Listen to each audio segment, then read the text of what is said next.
വീട്ടിൽ നിന്ന് ഇറങ്ങിപ്പോവാന്ന് പറഞ്ഞു കഴിഞ്ഞാൽ കുറച്ച് ബുദ്ധിമുട്ടുള്ള കാര്യമാണല്ലേ. നമ്മുടെ ഉമ്മാൻ്റെ അടുത്തൊക്കെ കുറച്ച് ദിവസം നിന്ന് ഉമ്മ ഉണ്ടാക്കണ ഭക്ഷണമൊക്കെ കഴിച്ച് പിന്നെ ഉമ്മാനെ വിട്ട് പോകാമെന്ന് പറയുന്നത് കുറച്ച് ടാസ്ക്കാണ്. പക്ഷെ നമുക്ക് പോയേ പറ്റുള്ളൂ. ഞാൻ മലപ്പുറത്തേക്കാണ് കേട്ടോ പോണത്.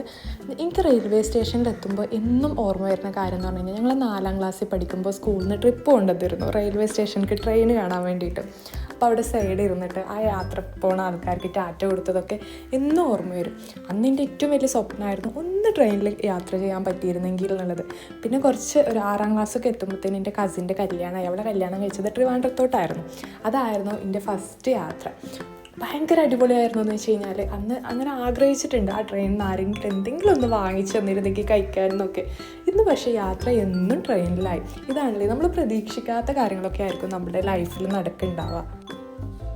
അങ്ങനെ കോഴിക്കോട് എത്തി. കോഴിക്കോട് എന്ന് പറഞ്ഞു കഴിഞ്ഞാൽ എനിക്ക് ഭയങ്കര ഇഷ്ടമാണ്. അത് എന്താണെന്നറിയില്ല, എനിക്ക് പറയാനറിയില്ല. അവിടുത്തെ ഫുഡ് ഇഷ്ടമാണ്, അവിടെ യാത്ര ചെയ്യാൻ ഇഷ്ടമാണ്. എവിടേക്കെങ്കിലും പോവല്ലേ എന്ന് വീട്ടിൽ നിന്നും പറയുകയാണെങ്കിൽ ഞാൻ ഫസ്റ്റ് പറയാം നമുക്ക് കോഴിക്കോട് പോയാലോ, അങ്ങനെ ചോദിക്കാം. അത്രയ്ക്ക് ഇഷ്ടമാണ്. പിന്നെ എന്താ പറയുക, മാളിൽ ചെറുപ്പത്തിലേക്ക് മാളിൽ പോണത് തീരെ ഇഷ്ടമല്ലായിരുന്നു കേട്ടോ. കാരണം എന്താണെന്ന് വെച്ച് കഴിഞ്ഞാൽ എൻ്റെ മൈൻഡിൽ എന്ന് പറഞ്ഞു കഴിഞ്ഞാൽ അവിടുന്ന് മാളിൽ നിന്നൊക്കെ ഒരു സാധനം വാങ്ങണമെങ്കിൽ നമ്മൾ ഭയങ്കര റിച്ച് ആയിരിക്കണം, എന്നാലേ നമുക്ക് വാങ്ങാൻ പറ്റുള്ളൂ. അഫോർഡ് ചെയ്യാൻ പറ്റില്ല അവിടുത്തെ റേറ്റ് എന്നൊക്കെ ആയിരുന്നു. പിന്നെ മനസ്സിലായി അവിടെ നല്ല റേറ്റിൻ്റെ ഉണ്ടാവും, നമുക്ക് അഫോർഡ് ചെയ്യാൻ പറ്റണ റേറ്റിൻ്റെ സാധനങ്ങളും മാളിൽ കിട്ടും എന്നുള്ളത്. പിന്നെ എൻ്റെ കുട്ടിക്ക് ആണെങ്കിൽ ബുക്സ് വായിക്കണത് ഇഷ്ടമാണ് കേട്ടോ. അപ്പോൾ അവനൊരു മാങ്കാൻ്റെ ബുക്ക് എന്നും നോക്കും, അതിൻ്റെ റേറ്റ് എത്രയാണെന്ന് നോക്കും, അവിടെ തന്നെ വെക്കും, തിരിച്ചു വരും. ഇതൊരു 10ാമത്തെ പ്രാവശ്യമാണ് ഈ പ്രൊസീജിയർ കണ്ടിന്യൂ ചെയ്യണത്.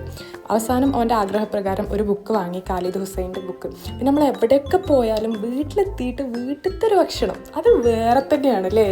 എന്നാൽ ശരി, ബായ്.